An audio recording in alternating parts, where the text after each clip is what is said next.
Municipal ఎన్నికల్లో Congress party ఘన విజయం సాధించింది. కానీ సేమ్ టైం ప్రజలు ఒక సంకేతం ఇచ్చారు.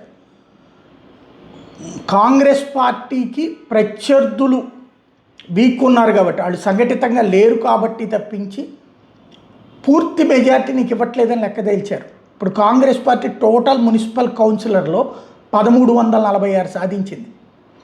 భారతీయ జనతా పార్టీ అక్కడ 261 సాధిస్తే, ఇండిపెండెంట్లు ఇతరులు కలిపి 252 సాధిస్తే, బీఆర్ఎస్ ఏకంగా 722.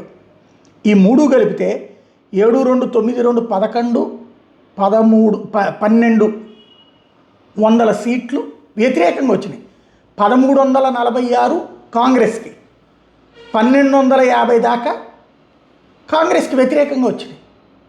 అంటే ఇక్కడ విజయం ఒక పక్కనిచ్చారు.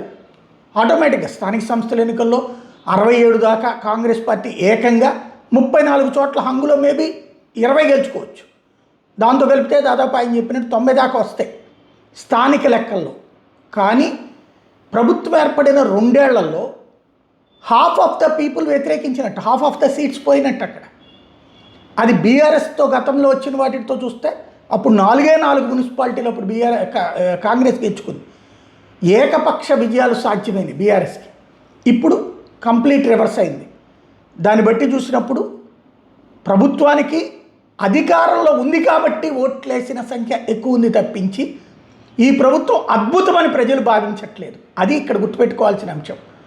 3 ఏళ్ళు ఇంకా ప్రభుత్వం ఉంటుంది, ప్లస్ ప్రతిపక్షంకి సంబంధించి ఇంకా పూర్తిగా బలోపేతం కాలేదు కావచ్చు. కానీ 1346 కాంగ్రెస్కి ఇచ్చిన వాళ్ళు 723 ఇటు బీఆర్ఎస్కి ఇచ్చారు. ప్రతిపక్షాలు 3 కలిపితే 723, 261, 252 కలిపితే దగ్గర 1250 దాకా వ్యతిరేకంగా ఓట్లేశారు. 1346 అనుకూలం, 1250 వ్యతిరేకం. అంటే దగ్గరగా టఫ్ ఫైట్ ఇచ్చింది. అంటే ప్రజలు పూర్తిగా నమ్మట్లేదు, అనుమానిస్తున్నారు. ప్రభుత్వం మీదన సంపూర్ణ మద్దతు కాదు. ఇది గుర్తుపెట్టుకోవాల్సింది.